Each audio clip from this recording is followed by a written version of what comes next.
Goma ezalaka ya bagaulois na bagauloises. La majorité ya bagoma tracien na bagoma tracienne basaka bagaulois. Majorité ya bana est basaka bagaulois ya papa Hervé balingaka mingi papa Hervé. D'ailleurs papa Hervé auti kosala nzembo plus jamais seul mpona bana est. Goma balingaka baorgueille te. Tu invites les gens à concert et puis attends-moi communiquer à pas mes athées et puis tout d'un coup oh il n'y a pas concert. Vous refusez de monter pour chanter. C'est pas bien. Ok, à Goma on n'aime pas ces genres de jeux. À Goma on n'aime pas ces genres de jeux. Vous avez vu? Voilà pourquoi la majorité à Goma tracienne, vrai chérie, vrai Joe Bazar, Gaulois, Gauloise. Voilà pourquoi Goma mérite mieux en fait. On ne peut pas saboter les gens comme ça. On ne peut pas saboter les gens comme ça. Il n'y a même pas ni communiquer, il n'y a même pas. Donc, les gens arrivent, les gens ils paient leur transport, les gens ils. Sokoli, nini, et puis, arrivé au lieu prévu, on dit qu'il n'y a pas concert. À Goma, on n'aime pas ça. Orgueil, on a vraiment. Je pense que c'est la dernière fois que Moutouana bêta. Donc, il y a même na Goma. Je pense que c'est la dernière fois. À Goma, il se soutient parce que les Goma. Mais je suis tellement contre pour moi, il tout maman à Paris. Oui, faire gagner la merveille à Yaki. Agresser Bakali. Selon l'histoire. Oui. Mais ce n'est pas une première. Bakali va agresser moi trop. On Fali, na poto. Et je crois que sa vie est en danger. Ce n'est pas du tout bien. Mais comme il y a aussi Manabanzo, tout va causer blessure volontaire. Et comme un réflexion. Donc, on est comme Sugo, et comme le roi des chasses à l'homme. Là, ça devient un chasse à l'homme, ce n'est pas du tout bien. Et ben, va s'apaiser, même dans le cas Fali.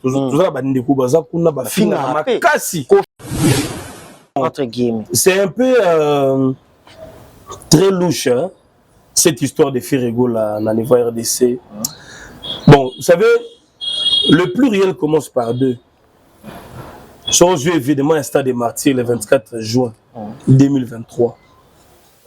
Ce concert a été le concert le plus combattu de l'histoire de la musique congolaise. Aucun sponsor majeur a accompagné Ferregola. Aucune banque, aucune brasserie, aucun réseau de télécommunications. Vous comprenez? Faire était délaissé et tout le monde voulait voir sa chute, son échec total, pour qu'il va déclasser Ferry dans la cour de Gand. Heureusement, les dieux des orphelins a agi en sa faveur. Et au moment que Ferry a surpassé même l'événement, il a rempli le stade. Et puis après, Komia, et jusqu'à aujourd'hui. Les Kamboa Festival, ces festivals, pour moi, je les considère comme étant une vitrine culturelle. Alors, il y a la pena maquette basala ebiso. Otali organigramme ezaki wana. Otali programme ezaki prévu. Otali organisation. Il y a festival là wana. Il est quand même festival. C'est du lourd. Donc, il y a peut-être les meilleurs événements de l'année 2024. Ça pouvait être primé, na Oscar, un peu partout. Et puis, il y a vendre la musique, n'a encore davantage. Et les artistes invités, dans la première édition, il y a la paix heureux. Et peut-être dans la deuxième ou troisième édition, ça va encore attirer beaucoup de monde. Mais le Congo souffre d'un leadership. So ma maman Kalamba ba kufa kona c'était le fire nani Moïse Mbi a bêta concert jour ya coup d'état la Christian Malanga voilà ba tu ba kufa ba coup d'état quand on a parlé présidentiel ba combat kuna ba bêta ba ça pas caméra et ainsi de suite mais le ministre intérieur à l'époque le vieux Peter Kazadi a s'imposer bi ba bêta na bango mais on a remplacé Peter Kazadi lelo voilà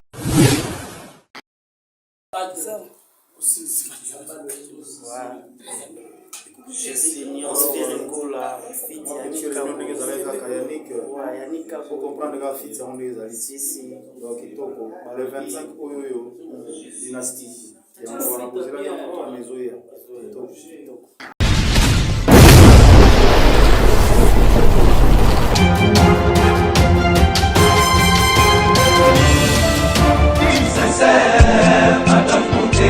Claude Lukebakweno.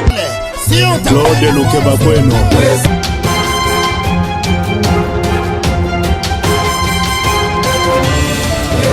Claude Lukebakweno. Prochaine naïe, j'espère. Claude Lukebakweno. Prochaine naïe, j'espère.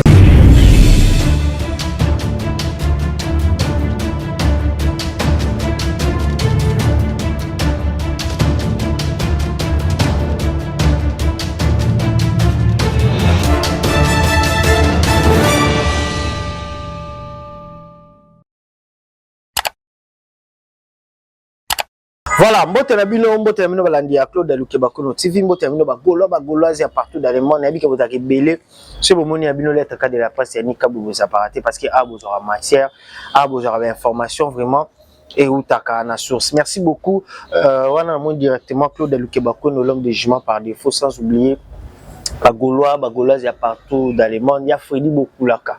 Mon vieux, il y a Freddy Bokulaka. La personne Bambote, Maman Christine Kriko. Vous avez rébellé tout au long de cette émission. Beaucoup de Léon Azana, Jérémy Lemba, Renard du désert, avec lui, tout sur la détruite derrière concernant actualité. Hein, quand nous avons mission Abisso, actualité YouTube, tout sur la vraiment, Marambeza et Belé à mission Abisso, Ferrego, la Jésus des Nuances, Fali et les autres, tout sur la parce que c'est un journaliste intelligent ou vraiment analysera bien. Parce que à bien et puis on a vraiment réfléchi. Merci beaucoup à tout le monde. Toujours. On est déjà pour ne pas monopoliser la parole dans cette Christmanie. À fond la Renard du désert, mon frère Jérémy Lemba que je salue, mon confrère Jérémy, bonjour. Bonjour à toi Yannick Kaboué, bonjour également à toute la communauté qui nous suivent de partout à travers nos différentes chaînes. Encore une fois, merci pour votre invitation. Voilà. Malgré je suis un peu convalescent, mais quand même on n'a pas le choix de travailler pour que on a suffisamment informé. Voilà. Merci beaucoup Jérémy Lemba. Déjà, vraiment sur les ébélés, Bagolois, Bagoloises, Méloma la bonne musique, internaute, c'est parce que sur l'arabien. Merci beaucoup. On l'arabien, on réfléchira bien par rapport à l'autre roman, mon journaliste, comment il y a ma position. Tout le monde a nos positions, mais sans pour autant léser les autres. Style voilà n'est comment on a commis la jeunesse, on côté la vie privée, à musicien. Les commis, musicien sous ba bureau na bango, ba proche na bango, ba on bête ba journaliste au calatobi qui métier mon noble, mais les on dirait réseaux sociaux et diminuer moi mon qui habitué à journalisme, mais habité ce qu'on on a. Bon, d'abord merci pour cette très bonne question Kaboué. Vous savez que la réalité est un peu compliquée. Je crois qu'à la base c'est d'abord les Kambouya esprit, état d'esprit d'éducation. Parce que c'est comme aujourd'hui, normalement, on a fait moi qui est dans l'église régulièrement, mais on a cité Aza plus qu'une chelle, Aza légère, Makassi, mais elle est régulièrement à l'église. Vous comprenez? Donc, ça, c'est comme d'abord état d'esprit et puis une éducation familiale auto-recevant dans la botte en abissou.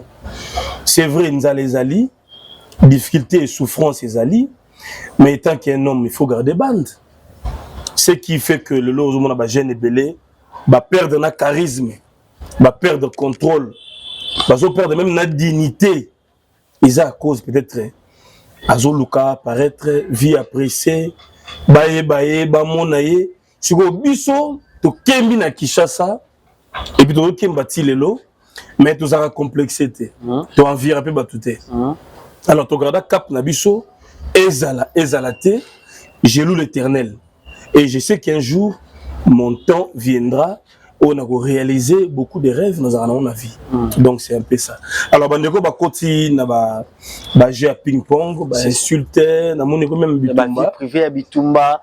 Et là maintenant ce qu'on te dépasser ba borne. Ça devient trop risquant et il faut critiquer Fali par exemple, il faut critiquer Ferry par exemple. Na musala nae tant que musicien, on ko finga moi si nae. Et puis critique les arrache chaque jour. Ba critiquer l'oro est un fait. Ouais. Est-ce que Fali n'a fait pesa rabiso ba chanson tous les jours? Non. Mais ton comme sur le mode de vie nabiso. On critiquer même dans les vides. Tu viens créer une histoire pour léser seulement un artiste. Alors c'est là où les bas blessent. Moi je crois que nous sommes censés valoriser d'abord nos produits, nos artistes, qui sont des patriotes congolais. Donc, dans la nuit, vous voyez mon une émission par Dauphin Boulomatadi. Alors, vos artistes congolais, Kofi, Ferry, Fali, il y a plein de mais rarement un artiste ivoirien ça la plaît à Kinshasa. Donc, quelque part, nous sommes considérés. Nous avons une force. Mais entre nous, cette problématique, il y a incompréhension, polémique. Nous avons les autres abaissés, ils sont un peu trop bas. Les autres abaissés, mais je suis tellement contre pour moi, il y a Paris. Oui, faire gagner la merveille à Yaki. Agresser Bakali. Selon l'histoire. Oui. Mais ce n'est pas une première. Bakali va agresser moi trop, Fali, Napoto. Et je crois que sa vie est en danger, ce n'est pas du tout bien. Mais tu as capé na katote Jérémy Lemba, tu as capé même ba communicateur Musuba Lobara. Que ba betara kaka ba communicateur a faire ego là non tout le monde a peut-être ba beti ba communicateur a fallu comme le rôle là. Le communicateur a fallu ou soit fallu a comme un monopole dans la musique ou soit en Europe ou en France. Bon, entre guillemets, toujours comprendre qu'est-ce qui se passe réellement parce que non, tu as fait écoute, tu as tamoro assez mon faire les padres ça a 5 ans album t chaque jour manika ou les kafingi boutanika soit les kafingi ba tout ba finga tout le monde est comme te ba gola ba beti ba tout ba gola ba force baza ba maître baza ba beta ba tout mais et comme on dirait des trop et comme on dit moi trop que kakabatu ya falinde ba bon ezali monde de musique makambo banda kala tout monde ba mettre waziko ba betara bango na mettre Kofi tout monde ba genre ba histoire ngo il s'est répété encore une fois JBW rapper zali na ba bitumba na ba plateau ba musicien mais dans contexte actuel si on prend un exemple même Anakin même si on est en Europe ou na Saint-Denis où il y a un endroit ba chroniqueur ba s'y retrouver presque. On a Bakali, on a une boîte. Bon, Bakali d'abord, son hôtelier, c'est un monsieur, je dirais, libre en esprit. Il y a un poteau pour Luka Kopnaï. Il y a un poteau de Rubanga, Batama, Batama, ne Bamsou Bazara. Aux critiquer, tu es sur le terrain, mais aux Batama. Il est un peu libre. Alors, ça l'émission, à quelle soirée, à quelle fête, à quelle rencontre, à quel concert, à quel studio. Alors le fait qu'il est plus populaire, plus visible, il ne va pas profiter de l'occasion, mais c'est tellement dangereux parce que la vie humaine est sacrée. Donc tous en limite on peut s'échanger des idées, des paroles, mais comme il y a aussi manabanzo tout ba causer blessure volontaire et comme avec donc on est comme Sugo et comme le roi des chasses à l'homme. Là ça devient un chasse à l'homme, ce n'est pas du tout bien.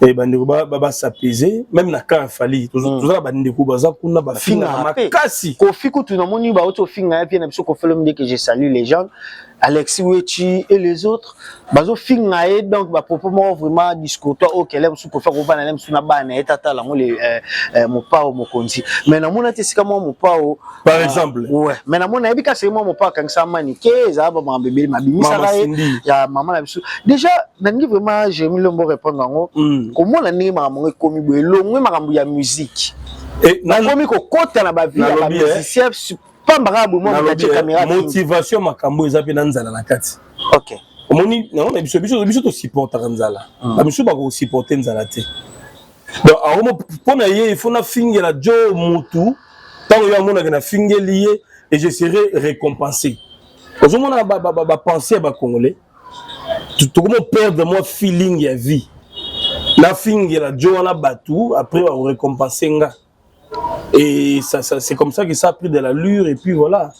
Et comme il faut dénigrer l'image à métier Nabiso et puis surtout mis presse en ligne. Justement, sur ça la presse en ligne on le dira toujours. Comme tu as vu sur ma manda cheba ma mère na sur ma mille la lelo ba Jérémy le manaibi ba série tout banda ça n'a rien à voir mais lelo est au monara ba bouffon sur toujours découragé. Et si moi la une caméraman le ba comme simbi micro a bandi na ye ba direct qui a TikTok dans les réseaux sociaux le bébé musalo. Il y a des cabo ils a tellement trop glissant, je pense que ba autorité compétente bazali parce que nous sommes dans un état Il faut savoir qu'il y a des lois qui existent dans chaque secteur. Ouais.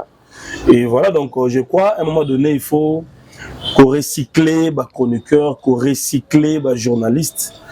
Nous sommes quand même dans la catégorie belée. Oui. Parmi nous, il y a des chroniqueurs, il y a des journalistes, il y a des animateurs, il y a aussi des influenceurs. Ouais. Monsieur Bazar, on a TV, oui. Mais il n'est pas journaliste. Aza influenceur. Grâce à ma TikTok, le KP à musique, il dit tout le monde. Aza influenceur, il a soutenu l'affaire. Mais ce n'est pas forcément. Mais sur le barafé, on t'a dit derrière pour la monnaie dernièrement. Il était vraiment fâché. Et après, on a corrigé. Il y a mon musique qui a corrigé les autres. C'est que bien que papa Hervé. Non, c'est le il a corrigé. Ok. C'est le à parler qu'il y a des lois à interdire. Et je crois qu'il a compris que c'est le affaire un problème. Et puis, tu évites à rediviser les musiciens à tout moment. Nous devons sauver notre musique quand même. La musique, il y a une crise. La crise à Makassi. Il y a Makassi. Vous comprenez? Bissomo ba chroniqueur, bissomo ba chroniqueur, ba dans musique na bisso, ils en perte de vitesse par rapport à l'Afrique de l'Ouest et qu'on sort. Mais quand même le lot tout ça pour se réveiller avec plusieurs productions en Europe, Afrique, un peu partout. Donc soutenons-nous, c'est le plus important à Nikabou. Voilà, merci beaucoup Kandé Jérémy Lemba Tcholoba, soutenons-nous. Au soutenir Ferregola, soutenir Ferregola avec des arguments, au soutenir Fali, au soutenir Héritier. Baza, on a pas mis à la base, Baza, ba limité. Concurrence, c'est ça loyal dans la musique, mais et comme ma physique, na koutana Yannick, kaba koutana Balita Metubundi, Alexis, au koutani non, c'est pas du tout religieux. Tout ça la moussala, tout l'accès intelligence, tout qui la classe. Les amis, ils sont nobles, mais les lots, et ça la passe bon. Tout ça peut, éducateur, t'es peut-être éduquer, sur les réseaux sociaux, ils ont idée, ma canisse, mais comment on appelle les lots, tout le monde dit qu'on a biso Ferregola. Déjà, on a fait Sigola, Tolobi, bon nombre de Gola, les lots, on a Tikali Karake, les padres, Azam Malemé, la Mbokana, on a habité au Golo Banin par rapport à Golo Bazo Kansabon. Bon, entre guillemets. C'est un peu très louche, hein, cette histoire de Ferregola dans les voies RDC. Bon, vous savez, le pluriel commence par deux. Son jeu évidemment un stade des martyrs le 24 juin 2023. Ce concert a été le concert le plus combattu de l'histoire de la musique congolaise. Aucun sponsor majeur a accompagné Ferregola. Aucune banque, aucune brasserie, aucun réseau de télécommunications. Vous comprenez? Faire était délaissé et tout le monde voulait voir sa chute, son échec total, pour qu'il va déclasser Ferré dans la cour de Grand. Heureusement, les dieux des orphelins a agi en sa faveur. Et au moment que Ferré a surpassé même l'événement, il a rempli le stade. Et puis après, Komia, et jusqu'à aujourd'hui. Les Kamboa Festigola, ces festivals, pour moi, je les considère comme étant une vitrine culturelle.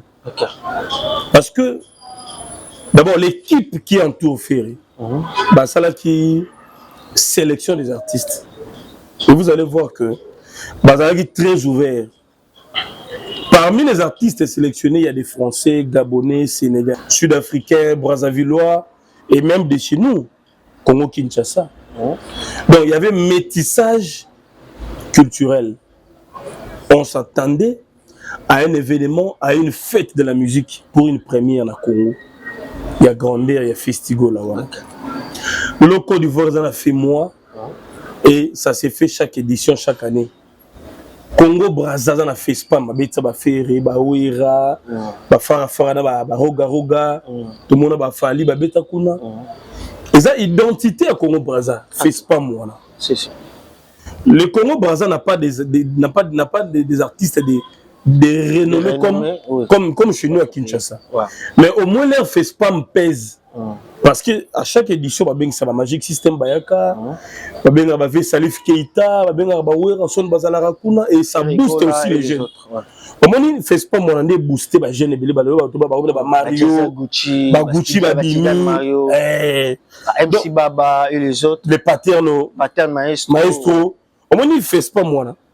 Je ne vois pas nos côtes à fait spam, Ouira, Kinshasa, Manu Dibango du Cameroun, Salif Keita les Maliens, Assalfo, Ivoirien, la Sidiki débattait les Maliens. Tout ça, ça révolutionnait aussi les esprits de la jeunesse. Moi, de l'Congo, moi, pépinière d'artistes, au Bazapé qui émerger au fur des années, ils peuvent aussi devenir des grands. Gucci et les autres là. Donc voilà. FESPAM a aussi influencé la musique et la culture congolaise de Brazzaville. Alors, Festigola était les bienvenus chez nous. Alors, Yomo Tala Pena, maquette au bassin la Ebiso. Au tali organigramme ezaki wana. Au tali programme ezaki prévu. Au tali organisation. Il y a Festigola wana. Il est quand même FESPAM. C'est du lourd. Donc, ça peut-être les meilleurs événements de l'année 2024. Ça pouvait être primé, na Oscar, un peu partout. Et puis, vendre la musique, n'a encore davantage. Et les artistes invités, dans la première édition, ben, on a heureux. Ouais. Et peut-être dans la deuxième ou troisième édition, ça va encore attirer beaucoup de monde. Ouais. Mais le Congo souffre d'un leadership. Okay. Le Congo a un problème de leadership. Comment ministre de la Culture et des Arts, ministre de Sport et Loisirs, musicien Ferregola a élaboré un projet à mettre ma propre moyen na sponsor Bino vous l'État. Juste un accompagnement tout simplement. Ouais. Donc c'est pour te dire que moi on a un ministère voilà. Sport et Loisirs, Culture et Art. Ce ne sont pas des experts qui sont nommés dans le secteur. Ok, c'est profond. Si vous êtes expert dans le domaine, je te prends par exemple la culture et art. On vous met quelqu'un comme personnel. Hein? On a vu un exemple, on a fait le rôle là-bas. Comment il s'appelle? Les sculpteurs là, Papa Yolo. Papa Yolo. C'est-à-dire qu'il est expert dans ces domaines. Avec culture, avec art. Bongo. Il y aura un festival et après, dans ça, il y aura aussi l'exposition, livre aux alabas. Mais c'est bénéfique pour la nation. Mais on vous met quelqu'un qui a fait la médecine, ministre de la Culture et Art. Bazu na sport, Bazu technicien ISTA. Ministre des Sports, ils ont une incompatibilité. Le Congo souffre de ça. Et puis, il y a un sentiment dans le extérieur. Il y a parti X, Y. Warrior, à Télémélica, pour les affaires, c'est le pays qui régresse. Voilà. Le pays maintenant a chuté trop bas. Mais papa, sur le secteur, il y a sport, nous souffrons le lot. Dans le secteur social, nous continuons à souffrir dans ces pays. On vit vite vivre en Ndegonangaï, tu vas guérir. C'est ça.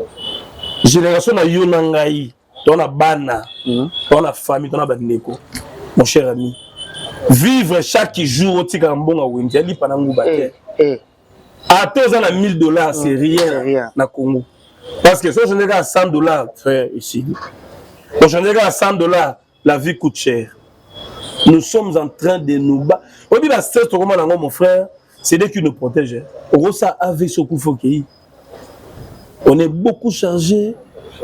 Toujours dans la moukié, toujours Kanissa Mingi. En fait, le Congo manque les stratégies. Ouais. Hein? Déficit, on a la stratégie. Et on doit bloquer.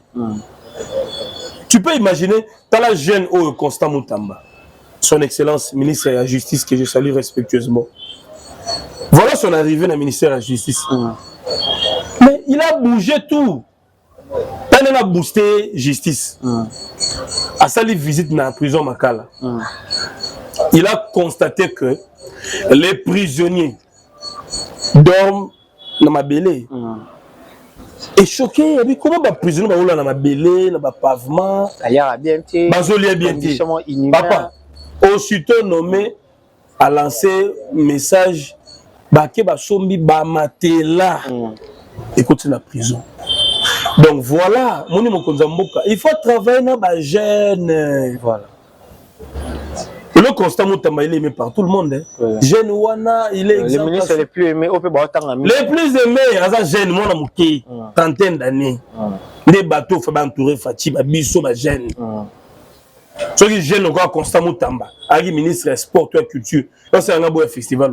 Jamais. À Otal, et puis, Mboka Lingo peut partir dans parce que Salami, doit aider, ça va Mboka. Tant que les pas on fout un pot, on fout tout ce qu'il faut. On a passeport congolais, on a traité le roi Batunia, ceux qui fallait une bête.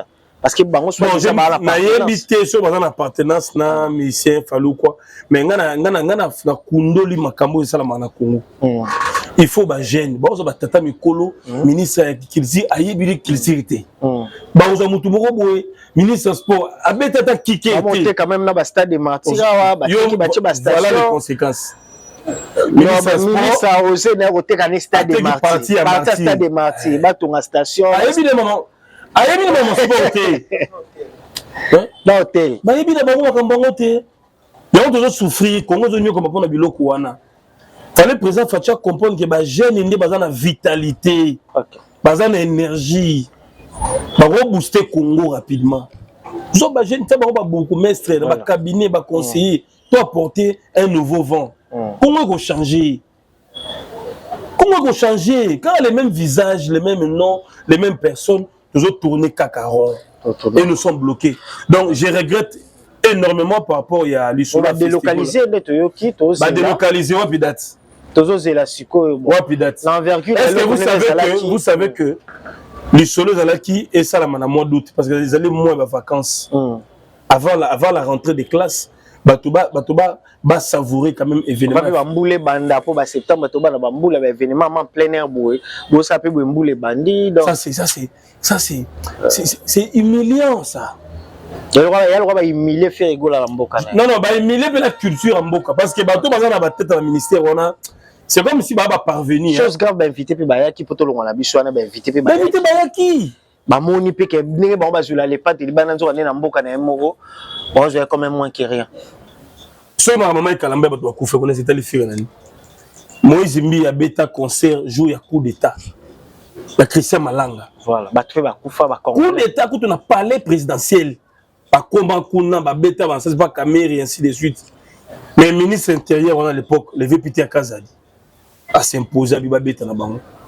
Mais on a remplacé Pété à Kazadi, le Voilà, merci beaucoup. Je sais que ça fait mal. Le Congo a un problème d'homme.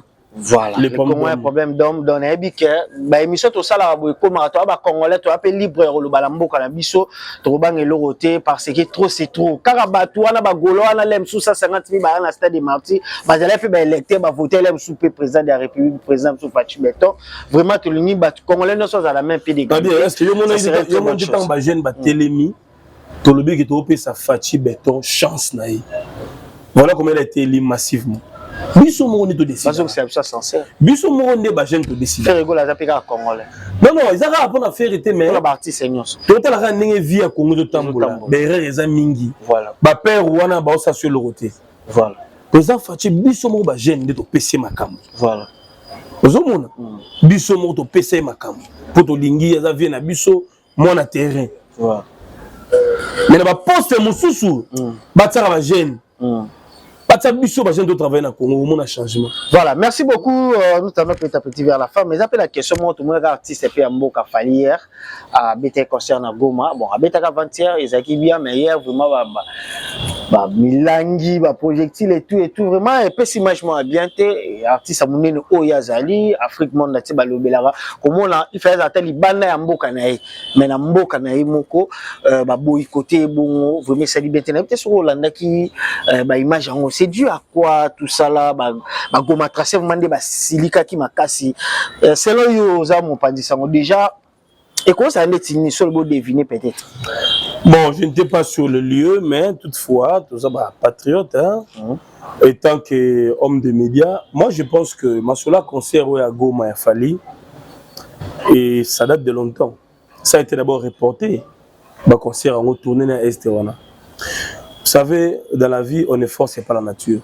Il fallait reporter un concert en haut, il est venu encore jouer. Le climat sécuritaire n'est pas bon à l'est du pays. tant que les maisons malamuté, papa, va jouer ailleurs. Tout ça, le rené baye bayo. Avant, c'était on fallait inaugurer l'école. Dans mon école. C'est ce qu'on entendait. Qui a construit une école là-bas, au pays ça bagomatracien.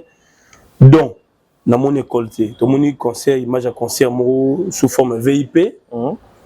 C'est vrai qu'il n'y avait pas beaucoup de gens aussi. Il n'y avait pas beaucoup de gens, oui. On dirait que concert, nous allons bouder. Voilà. Parce que mon bateau est baza ko subir la réalité belé. La musique qui peut ba concert bouillé. On dirait vraiment. Ba na temps na ngoté. Ba na temps ba na ba tanga ba classe. Ba ta l'avenir ba na bango, kolia na bango, la paix surtout. Donc pour eux ba musique lelo ba concert onga nani, alors ba distraction. Et en plus aussi, il faut bango que il fallait ajouter temps pendant mingité ya ko peut-être dans ba discours na yé hein. Msuku le bela bato. Msunzembo ne faire égal à Emelaki. On a biso na est, vraiment compatir na bango. Après ça la même deuxième chanson. On dit ba chanson on a autre benga ba chanson pas. Non on dira beta bango kara. Après le loyo beta kuna ba bima bongo entre guillemets pour na ba gula pe belé balobi. On dirait qu'il para bango te. Mais pour na ya ozwa mbongo production yi do ba olinga ngote. Kutu yoki ba gomatase musu ba bi ba lingi faire égal ya beta parce qu'il y a compenser na bango aki na francophonie ayembeli na bango ya est fallait beta francophonie tika ba mamba est. Bon. C'est l'homme qui quelques Gaulois au bazar. Faire dans mon francophonie, il a commencé par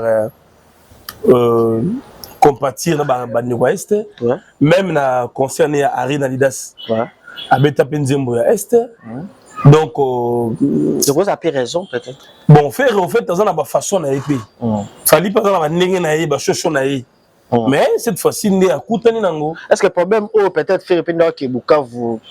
Bon, faire on peut craindre peut-être. C'est dans mon affaire un concert privé à Bukavu. C'était lors d'un mariage. À Beta concert na Kitoko. Bon, faire dans la façon na Yazalela. Il est calme, il est réservé et à chaque fois, il fait toujours un clin d'œil dans la population est. Na émission na yebela na TV5 awa na Kinshasa je rappelle ta yembela bango pays ele asala nzembo boye pendant que nous étions ici tous à Kinshasa faire asala nzembo ba oui appeler asala nzembo donc voilà et puis na sa chance fond bambongo ya concert wana bon il paraît ndé na monaki ba opesa ngo na Bukavu wana esunga pe bandeko bazo souffrir mais ça sera toujours une bonne chose peut-être fallait pas faire ça la bon l'air mususu ça publicité en avance na le contenu ma ba projectif wana na tali vumandi bazo bamba podium ya laki déjà ne ba benga nani MC déjà bamba ku MC je sais pas ce kazuki MC allait wana pour annoncer artiste mais ce MC va attaquer agresser la podium Milangi tout ça la chance que artiste à maternité ça l'air l'artiste a ebela qui a bêti 100 mètres. Parce que ce gars qui veut s'exposer, hein? Ouais, veut s'exposer. Dans la vie, nous devons apprendre à être humble. C'est ça aussi l'école de la sagesse. Je ne fais pas grâce aux orgueils. C'est ça l'école de la sagesse. Nous devons aussi apprendre à être un peu humble. Voilà. Merci beaucoup. Donc, mais quand même, je pense que Maman Est est commis sérieux. Oui. C'est pas seulement Fali Nebaliba lapidé. Il y a aussi des acteurs politiques qui ont bien bango. Ok. Si on a ça bango sur une élection, on ça la boy après so yesu na ningmo lukuta ba bengana ka ba show ba bengana na acteurs politiques ba faux pasteur so yem sous na divagation même musicien ba bengana voilà cela prouve que Congo ezaka Kinshasa te voilà que Mbujima est à Congo, qui s'engage, Goma Bukavu. Quand on est leader d'opinion, il faut toujours qu'on pense à tout. Mais vous allez bien sûr fallu soigner na bato Goma bato Est. Ça serait très bon. Attends, si bango don l'euro boye monumental. Voilà, bankama ba erreur d'orthographe to comme na suka question suka on répond bien sa staff na yo ezaki les pas de ça c'est erreur d'orthographe voilà la pongité mais bon ezaka na ramasson ka bouina na Facebook mon image erreur de vocabulaire et tout il fallait le tout le frère il fallait le tout le frère dans concert na bon c'est pas aussi grave mais yebika ko non c'est grave so il a qui fait ego la héros ka na classe tatanga te donc tout le baké miso benga o eza lapsus miso so boy na boy déjà comme on a kende ba mutuno ça la erreur donc peut-être on a faut y la mission sur batanga na bango te bino ko sa ba débat na bino ya pamba na kamora bino moi ça me bango no sauter d'être ba kofolo media te ba mission na biso la majorité batanga na bango te Même nos footballeurs, c'est pareil. Ils ont des grands jeux en Belgique, en France. Ils ont ça interview. Donc, en fait, non, tu peux apprendre la langue française, l'anglais, parce que pour atteindre un niveau supérieur, art, célébrité, et ça bien, c'est important.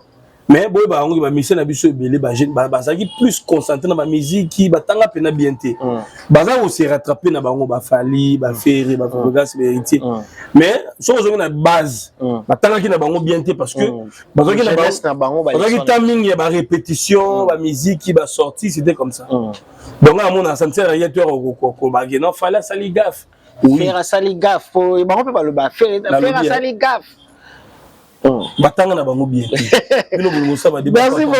Merci beaucoup, nous sommes pratiquement arrivés à la fin. Merci beaucoup à vous, à toi Jérémy. Mais l'erreur est humaine aussi. Hein? Voilà, l'erreur est humaine. Ça peut aussi arriver à tout le monde. Ça peut aussi arriver à tout le monde. Déjà, non, je dis merci à toi Yanika Boué, merci à tous ceux qui nous suivent de partout, à travers nos antennes. Mimindoume, Namushin là-bas, que Dieu te bénisse. Merci à mon conseiller, Papa Philippe Kabouikou, na Fribourg, depuis Suisse-Irlande. Encore une fois, joyeux anniversaire à Jancy Mayasi, Forza Italia. Motema Sema Mayasi, femme légitime. Je pense à notre grand frère, Gérard Saddam de Manchester. Je pense à Louis Zombala de Madrid. Les célèbres Dienzoundou de Washington.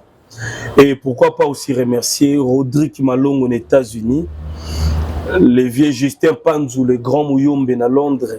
Il y a Justin Panzou, le grand Mouyombe à Londres. Le Moutoufou Mouzing, Jean-Claude Chef Coutimène à Paris. Et pour boucler la boucle, je pense aussi à Maître Siza Soukama, puissance Amikili. Vous êtes tellement ébélés, vous nous consommez, vous nous regardez régulièrement. Nous sommes là, c'était bien moi Jérémy Lemba, les renards du désert avec Yannick Kabou. Merci beaucoup Claude Lukebako, l'homme de jugement. Il y a Freddy Bokoulaka, mon vieux, sans oublier Maman Christine Krikona Goma. Vous avez belé Bolingarabiso, d'ici là, portez-vous bien et avec un même plaisir.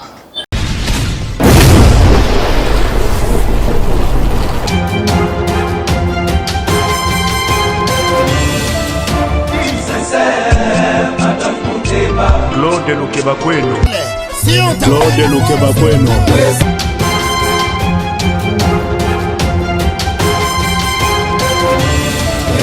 Claude Lukebakweno. Prochaine naïe, j'espère. Claude Lukebakweno. Prochaine naïe, j'espère.